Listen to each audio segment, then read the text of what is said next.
Che, bueno, ya estamos con el entrevistado prometido para el día de hoy, José Natanson. ¿Qué tal, José? ¿Cómo estás? ¿Qué tal? ¿Cómo andan?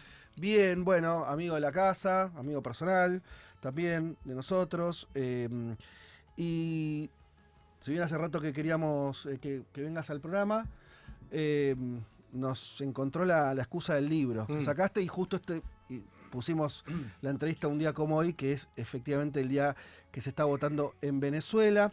Tu libro, ahora lo digo bien, entonces es Venezuela, ensayo de una descomposición. Ensayo sobre la descomposición. Sobre la descomposición, editorial Debate, Sí, Debate Penguin. de Penguin, y es un libro, o sea, hablemos un poquito del libro y nos vamos Dale. después a Venezuela, a lo que está pasando hoy y demás. El libro me pareció muy interesante por varias cuestiones. En principio lo hiciste no solo a partir de lo que vos ya venías acumulando de conocimiento sobre Venezuela, sino que efectivamente estuviste viajando. Sí. Viajaste, entrevistaste varias gente. veces. ¿En qué lapso fue eso? ¿En qué No, coyuntura es que venezolana lo empecé y lo dejé, viste, como hace uno veces los libros. Lo empecé y lo dejé como 3 veces, Claro. pero lo empecé antes de la pandemia. Es un Cuando yo montón. estaba todavía en el Internacional en TV Pública, con INDE y qué sé yo. Sí. Así que habrá sido, no sé, 2018, ponele que lo empecé a hacer. Después lo dejé ahí, fui en su momento, un momento muy complicado, Sí.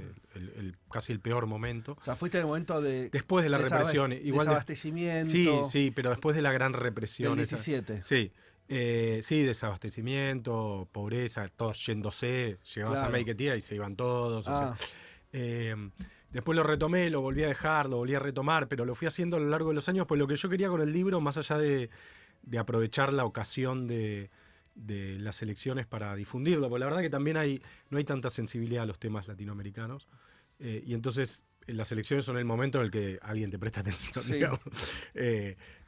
Y yo lo que quería era contar un proceso largo, digamos. Claro. O sea, contar un proceso de largo aliento. Por eso creo que el libro vale, gane Maduro, gane Edmundo, Sí, pierda, totalmente. pase lo que pase. Sí, sí. Y mi idea era eso, como yo hice un libro de Brasil en un momento y mi idea era también esa, digamos. O sea. ¿Y cuándo fue la última vez que fuiste para el A libro? fin del año pasado. Y No, respecto al... Sí, a principio de este año, en marzo habré ido, sí, marzo. Sí. Y respecto a esa visita del 2018, ¿qué contaste? No, lo que vi, bueno, no, lo que pasa es que en el medio fui de nuevo, Ajá. pero mi última visita yo ya vi un país que se había recuperado mucho respecto al momento más duro de la crisis, vi la estabilización, vi las islas de consumo generadas por la dolarización, los bodegones, los restaurantes caros, etcétera. Vi los problemas que esto empezaba a traer, básicamente apreciación del tipo de cambio. Venezuela es un país caro en dólares, te cuesta más caro comer en Caracas que en Madrid, digamos, o que en París. O sea, eso es así. Empecé a ver algo que escuché recién cuando venía en el auto, lo escuchaba que Leticia lo mencionaba, que es el emprendedorismo y la expectativa que esto genera como posibilidad de romper la cultura rentista histórica venezolana, que es una cultura muy atada a lo que yo llamo en el libro, citando un libro clásico de Venezuela, de Fernando Coronil, que se llama El Estado Mágico, ¿no? Esta idea de el Estado proveerá y que lo único que tiene que hacer la gente ahí es esperar que el Estado le dé eso. Se está empezando. Que a nosotros nos parece raro, porque yo leyendo tu libro, y si bien yo en Venezuela, yo contaba que me empezó el 2000, hacía poco que se había reformado la Constitución, o estaba en ese proceso en Venezuela, y yo escribí un artículo con eso, siendo todavía muy joven, te estudiaba, no sé qué, digo, aún así, recién leyendo tu libro, tomé también dimensión de la cuestión del peso de lo rentístico como que todo gira alrededor de eso. Digo, de un país como Argentina, donde eso no está de esa manera, nunca tuvimos eso. Es muy particular, ¿no? La idea de que el Estado tiene una bocha de guita y la cuestión, o sea, puede repartirlo o no, puede hacer un montón de cosas, pero como que hay una cantidad de guita para hacer cosas, pase lo que pase, o se gestione como se gestione, hasta un punto, ¿no? Sí, yo creo que por eso le dedico la primera parte del libro a tratar de explicar eso, a tratar de explicar cómo el hecho de que Venezuela tenga enterrado bajo su subsuelo la reserva de petróleo más grande del mundo, ha ido generando desde que se perforó el primer pozo en 1910, creo 1912, ha generado una forma de entender la economía que a su vez configuró una sociedad, que a su vez configuró un Estado, que a su vez configuró una cultura política, digamos, ¿no? Es imposible entender Venezuela si no entendés el petróleo. Por eso Venezuela en eso se parece más. Uno compara Venezuela con Brasil, con Colombia, no sé qué. No lo hay que comparar. Sí, Nigeria, ¿viste? Rusia, qué sé yo. ¿Podemos darle medio minuto a la Venezuela Saudita? Sí, bueno, claro, la Venezuela Saudita, lo que dice Shapiro, fue los años, digamos, de boom del petróleo, que empiezan con la estatización de Carlos Andrés Pérez, la creación de PDVSA y todos los planes, los grandes impulsos al desarrollo y la historia moderna de Venezuela están asociados a altos precios del petróleo. O sea, y los presidentes, bueno, hay una frase que yo citaba 1.000 millones de veces en Venezuela, que es que no hay buenos o malos presidentes, sino buenos o malos precios del petróleo, digamos, ¿no? Eso dicen los venezolanos. Pero si vos ves, para mí, yo después esto lo terminé de entender leyendo, investigando para este libro. Yo seguía mucho Venezuela, pero no me había dedicado tanto. Sí. Las analogías entre el primer Chávez y el primer Carlos Andrés Pérez son espectaculares. ¿Ah, sí? Y sí, pues son presidentes súper enérgicos, súper carismáticos, que llegan montados a una ola de popularidad y de ambición, el impulso hacia adelante, como lo llamaba Carlos Andrés Pérez a su primer plan de gobierno, que fue muy positivo, o sea, también con mucha sensibilidad social, porque Carlos Andrés Pérez fue el presidente de Acción Democrática, digamos que el partido de izquierda venezolana, el partido de los trabajadores, el partido de la CGT venezolana, lo más parecido, por usar una metáfora 20 kilómetros de distancia, del peronismo venezolano.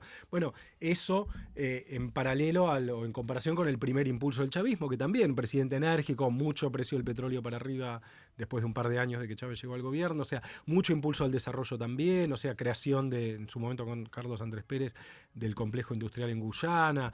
Bueno, hay cosas que se repiten en la historia de y encontrás más allá, ahora no tenemos eso, de todo lo que pasó con el proceso político chavista, en ese país rentístico también alguna explicación de lo que le pasó, digo, de por qué no se desarrolló, digamos. Bueno, es la oportunidad y la condena, porque ¿qué es el rentismo? El rentismo es que hay riqueza sin que la gente trabaje. O sea, esta idea de que para generar riqueza vos tenés que innovarte, bueno, en un sistema capitalista como en el que vivimos casi todos, digamos, para que haya riqueza tiene que haber innovación, tiene que haber productividad, tiene que haber redistribución para que la gente pueda comprar, tiene que haber un mercado de consumo, tiene que haber, bueno, una serie de cosas que en Venezuela están... Bueno, tenés que industrializarte, tenés que ganar productividad, una palabra maldita, digamos. Claro, o sea, la gente, las empresas tienen que producir más con menos capital, con menos trabajo, tienen que generar más. Eso es la productividad. Los países más ricos son los países que tienen mayores niveles de productividad.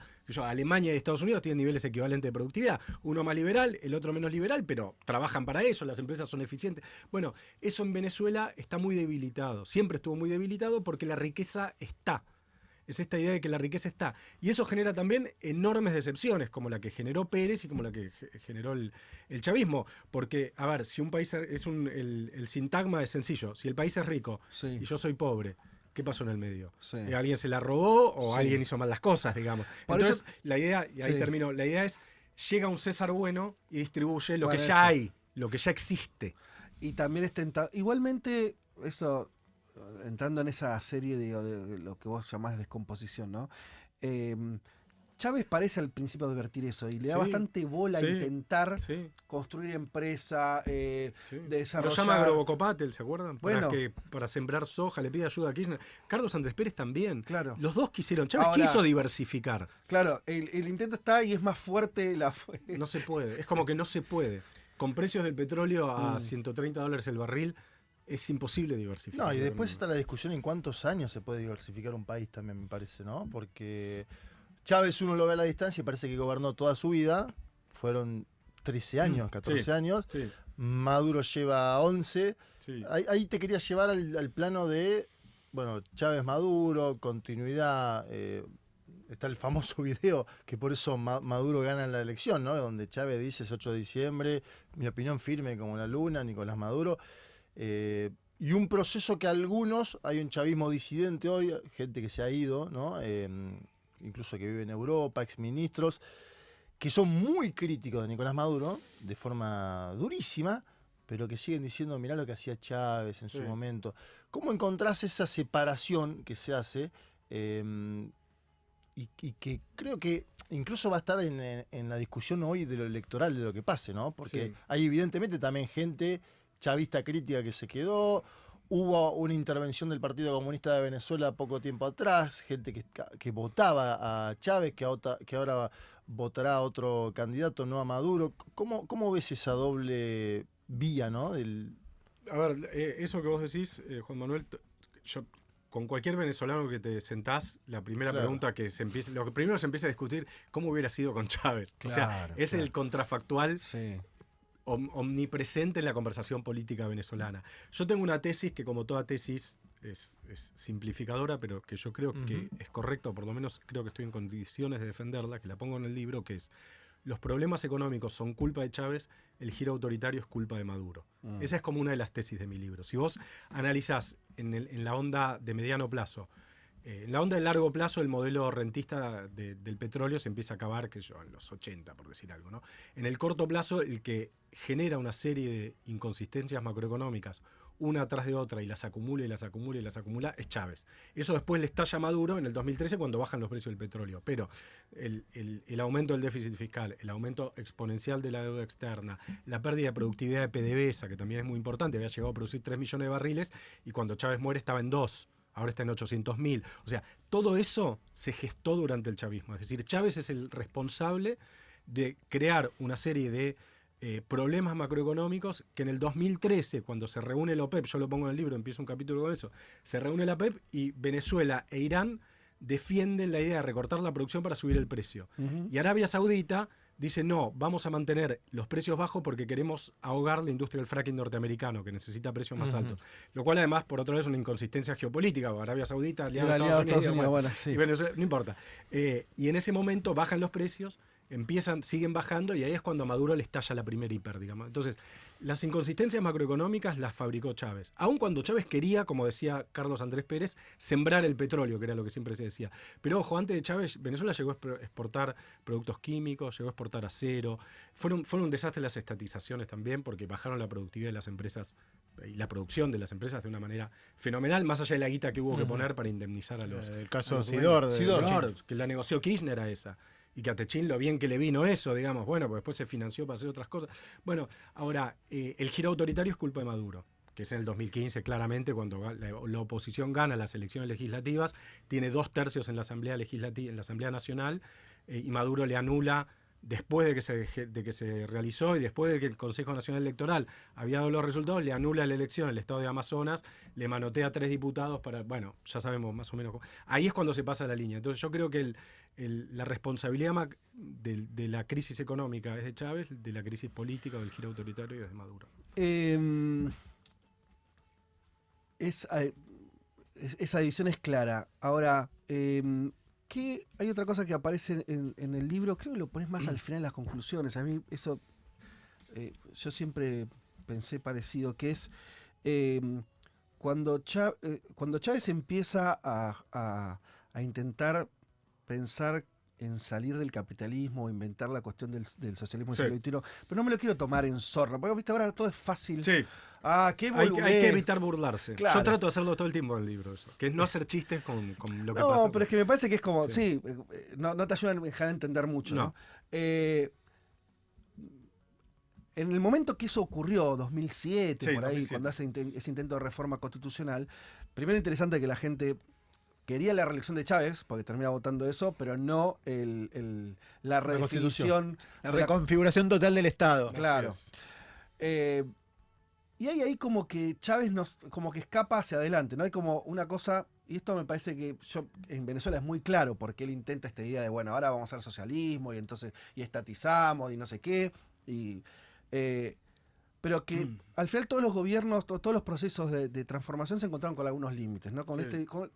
Como si Venezuela hubiera querido zafar de ese límite reformista, y más allá de las inconsistencias de si Chávez lo hizo mal, Maduro después peor, lo que sea, hay un problema real, que es no hay a dónde huir. Así es. Lo cual es, para mí, más allá, me parece hay que usar Venezuela para pensar algo mejor también, que es un problema grave de la izquierda, de los movimientos populares, como lo quieras llamar, que podés intentar, si te toca medio un contexto mejor, distribuirse un poco, pero como estamos en una cosa donde no hay una fuera, es muy complicado para los que quieren seguir profundizando las reformas, en el mejor sentido que lo quieras poner, no hay a dónde ir. Bueno, claro. ¿No? Hay un vacío ahí jodido. Yo estoy de acuerdo, sí.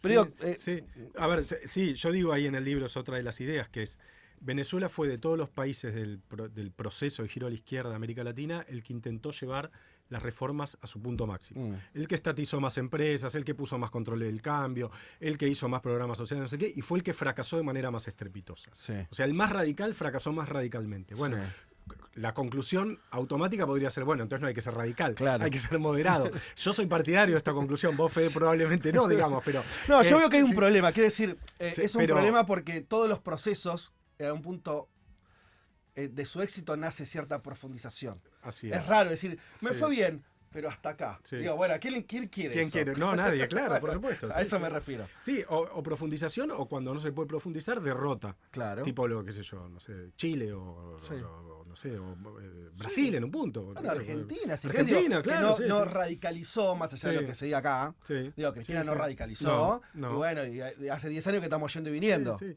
Es que bueno, eso ya nos lleva igual a una conversación, creo que No, un punto imposible, que es los límites estructurales al desarrollo. Los países que pasaron, yo creo que en Venezuela también hay un punto que también lo trato de poner en el libro, que es a los países a los que mejor les fue en términos de mejora del bienestar, tipo Bolivia, tipo Brasil, Bolivia con Evo, Brasil con Lula, eran países que empezaron más abajo. Muy abajo. El nordeste brasilero era África, el altiplano brasilero era África. Llevar de esa África latinoamericana un pasito más arriba del desarrollo, no digo que sea fácil, pero es más fácil y es más barato.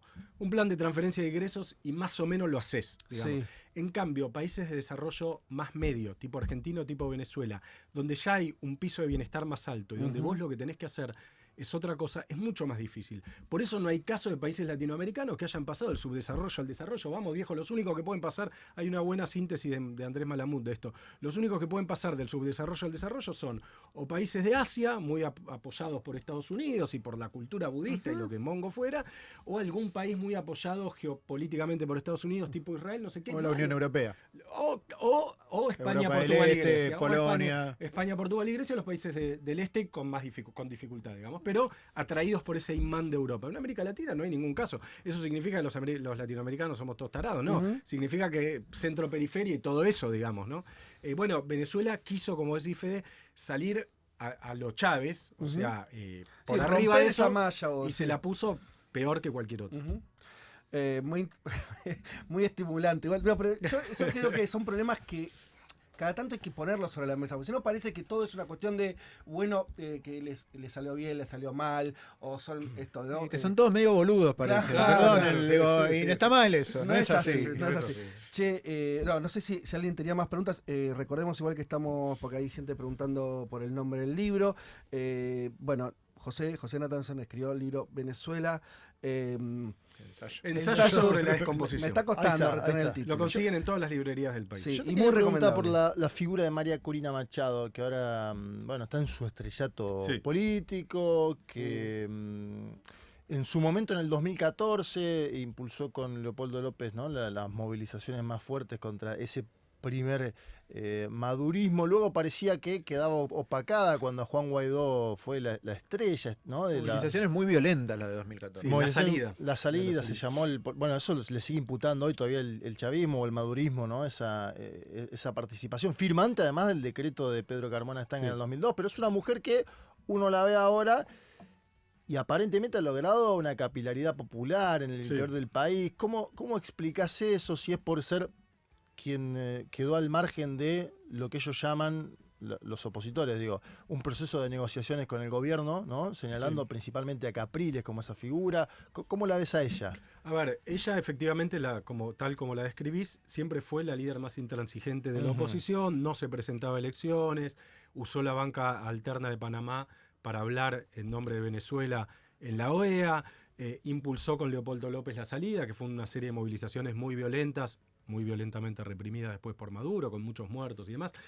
Se negó a presentarse a un montón de elecciones, siempre denunciaba fraude, o sea, era en ese sentido la más intransigente. En los últimos años empezó a hacer, los últimos 2 años, un proceso de reconversión, se dio cuenta que lo que le convenía era moderarse, al mismo tiempo estaba incontaminada de los manejos en los que habían caído muchos de los otros líderes opositores, Capriles, López, etcétera. Entonces, en ese sentido se la veía como, no sé, más limpia en un punto.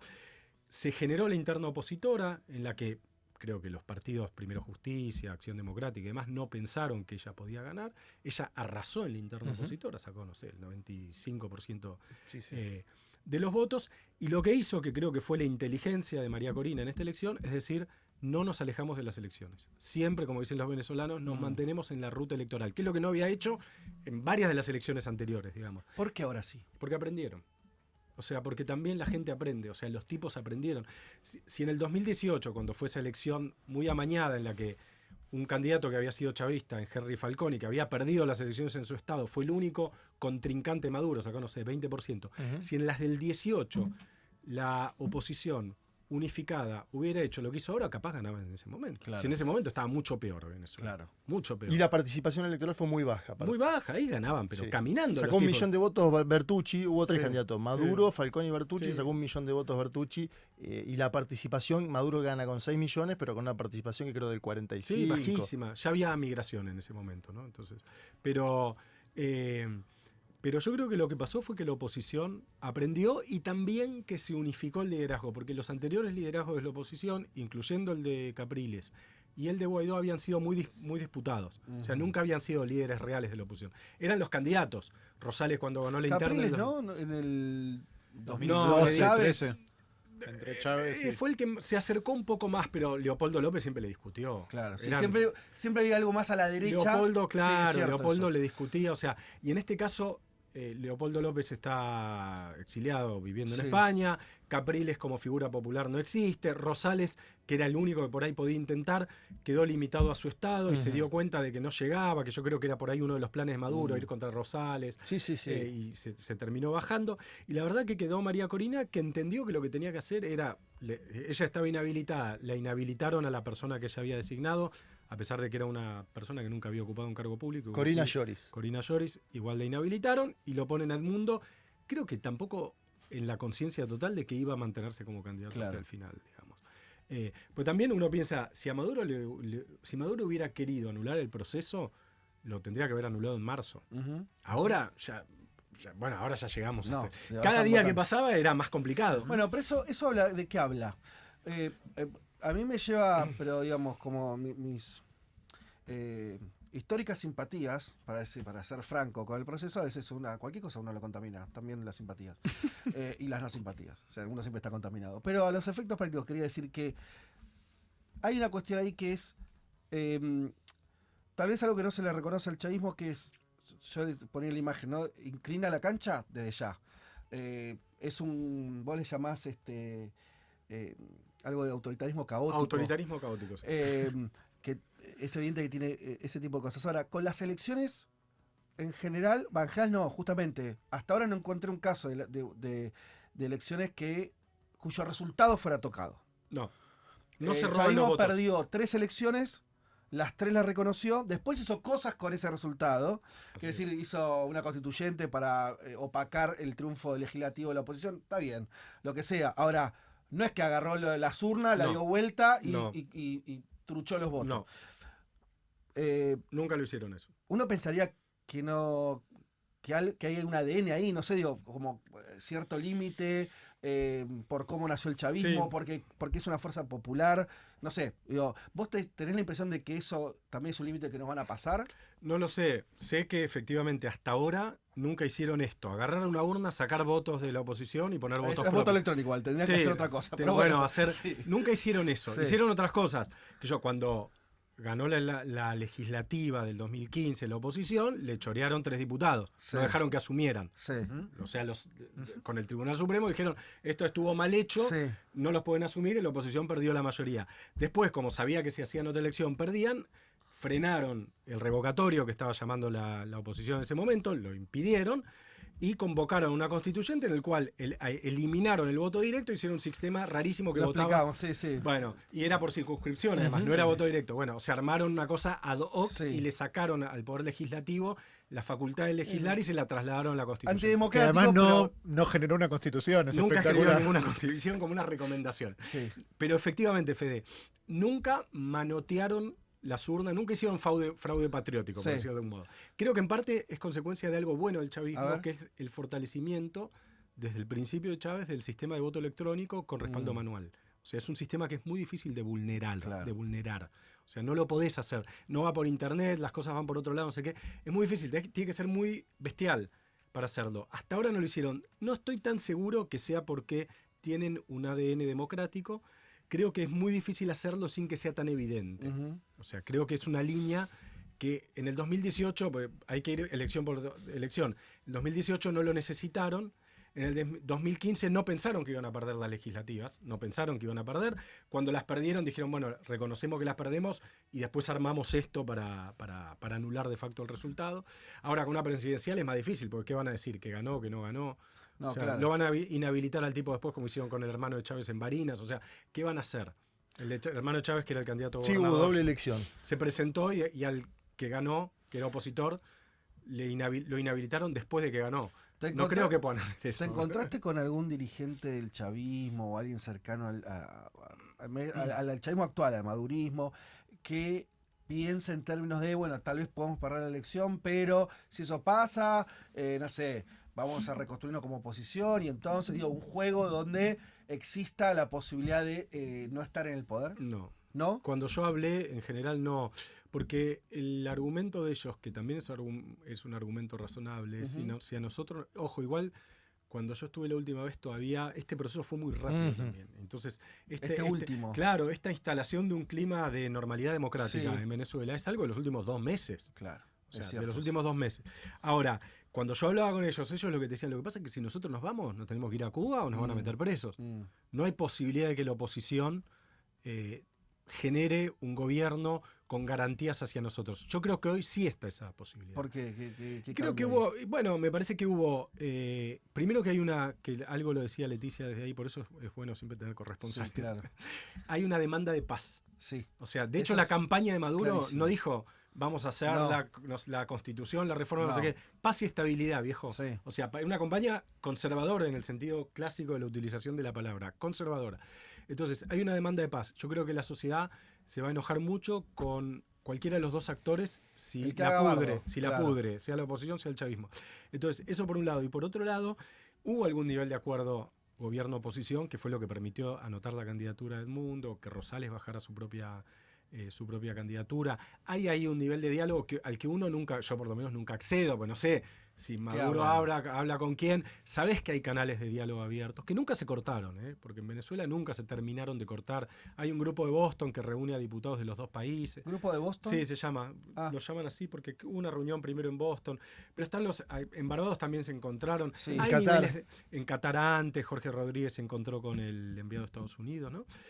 Hay niveles de acuerdo que se tramitan muy puertas adentro, porque también los sectores radicales de los dos espacios, en cuanto había una posibilidad de acuerdo, empezando por María Corina, iban a petardear ese acuerdo, digamos, ¿no? A tratar de anularlo. Entonces, eso de las heterogeneidades en los dos espacios me gusta porque lo estuvimos charlando un poco antes. Decíamos que esta semana hubo una especie de entredicho entre Diosdado Cabello y el hijo de Nicolás Maduro. sí, el hijo de Nicolás Maduro sí. dijo en una entrevista en El País que reconocerían. Cabello salió como a criticar esa hipótesis, eso fue bastante público. Y después en la oposición, yo lo que al menos pude reconstruir es que hay sectores que siguen viendo a María Corina como una intransigente, que la quieren desplazada del gobierno. Te diría que si gana Edmundo González, le van a decir muchos asesores del mundo. Va a ser un leo eso, sí. Bueno. Ella dijo que quería privatizar PDVSA, por ejemplo. Claro. Salieron todos a decir que no, los opositores. ¿Cómo ves esa...? Porque hay heterogeneidad en los dos espacios. ¿Cómo lo ves? Yo lo veo dos cosas. En primer lugar, si gana la oposición, el panorama es conflictivo. No solo por los recursos de poder que va a mantener el chavismo aún perdiendo, sino por la propia dificultad de la oposición para consensuar y por algo más profundo que, volviendo al libro, está, que es esta idea de que llega un salvador. O sea, y la situación de Venezuela, viejo, no se va a arreglar porque gane el mundo, o sea, no se va a arreglar. O sea, está tan complicado. Sí, puede haber crecimiento, este año Venezuela va a crecer, el año que viene puede crecer un poquito. O sea, puede empezar a mejorar de a poco. Ahora, los problemas que tiene Venezuela son problemas, yo pongo ahí en el libro lo que pasa con la educación pública en Venezuela, que los chicos van a las clases 2 veces por semana. Y el resto toman las clases dirigidas, que son las clases que dan los mismos maestros en las casas con la gente pagando, que es una privatización de facto, no del Banco Mundial, una privatización de facto de la educación pública. Todas esas cosas no se van a solucionar. Los maestros cobran $10, gana Edmundo, van a seguir cobrando $10. O sea, la producción está en 800.000 millones de barriles y por más que hagan los acuerdos con Chevron y abran no sé qué y se levanten las sanciones, hasta volver a los 2 millones van a pasar unos años, digamos. Entonces, es muy estructural. Yo creo que ahí el riesgo es que, aún ganando la oposición, o si gana la oposición, haya un nuevo momento de decepción. Como hubo con Carlos Andrés Pérez, como hubo con Chávez y Maduro, que haya esta idea tan venezolana de viene un César Salvador y empieza a redistribuir lo que ya está, porque este es un país rico y listo, que es una leyenda que viene incluso, es del dorado, viene antes incluso del petróleo, pero el petróleo la exacerbó. Eso puede crear una perspectiva de mucha ansiedad, de mucha expectativa, pero también de enorme decepción. Ahora pero, muy rápida, digamos. No hay una cosa tal vez distinta si se llega a ese escenario que no estuvo antes en Venezuela, que es que existe una representación chavista que pasa a ser minoritaria pero fuerte, que pasa a ver un gobierno por ahí más de derecha pero con ciertos límites. O sea, no es que el que gana empieza de cero, como pasó con Chávez, como pasó con Carlos Andrés Pérez, digo, como una cosa que híbrido. Puede ser el acabose o puede ser algo nuevo, es que no tan a mí me da la impresión que eso complicado, que Fede es la demanda, no tan nocivo. Es la demanda social de los venezolanos, digamos. Por eso que no desaparezca a nadie, quiero decir. Efectivamente, ¿no? Como sí, que no haya una refundación de nuevo, digamos. No lo sé, porque al mismo tiempo va a ser tan... Yo ya veo que si gana Edmundo, vamos a tener a toda la derecha latinoamericana y a la no derecha de Estados Unidos.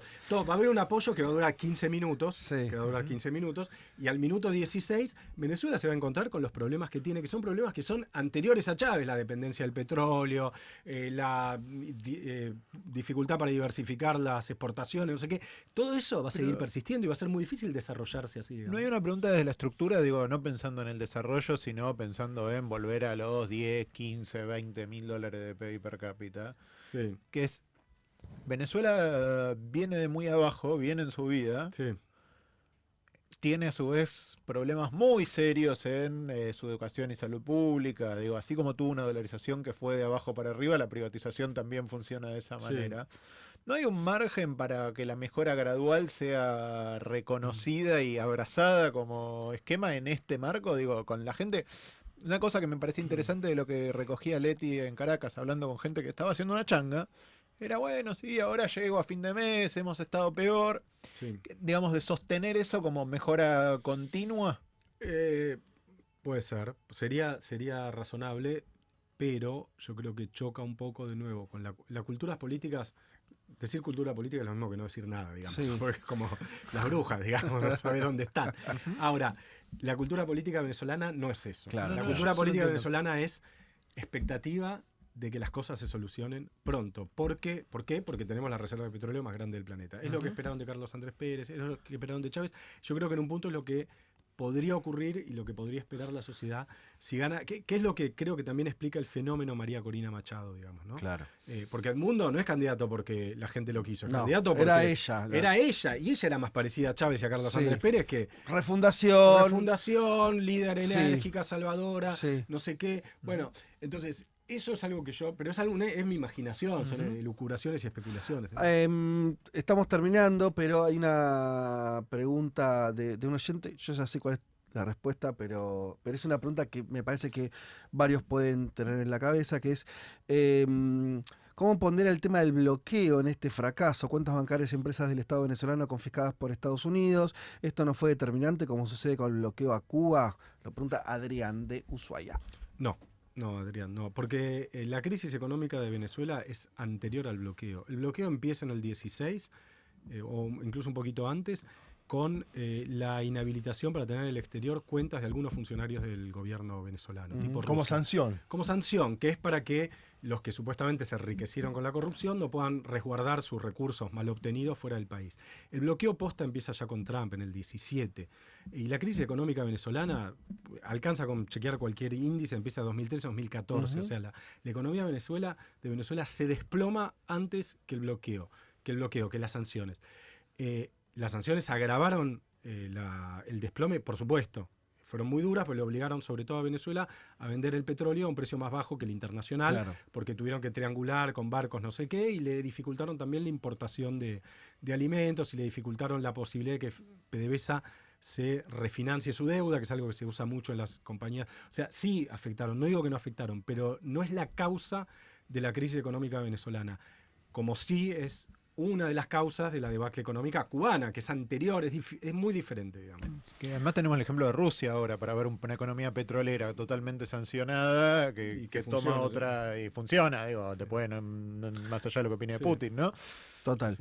Bueno, nos vamos ya ahora, terminó este programa, es raro terminar sin la respuesta de lo que está pasando en Venezuela. Está ocurriendo ahora, están votando.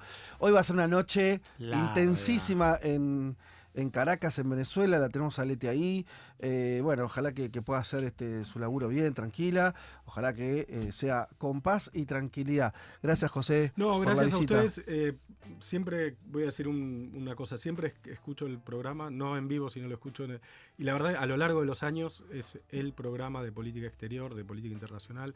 Han pasado los mejores analistas, incluso en general más jóvenes que yo, digamos, y los descubro cuando empiezan el programa. Más o menos. No, 48 tengo yo, ustedes son todos más jóvenes. No, pero en serio, valoro, me parece que es muy valorable el esfuerzo que han hecho, que no sé cuántos años tiene ya el programa. Y ya 7 años, bueno, ¿no? A lo largo de tantos años han pasado, no sé, bueno, Juan, un montón de gente.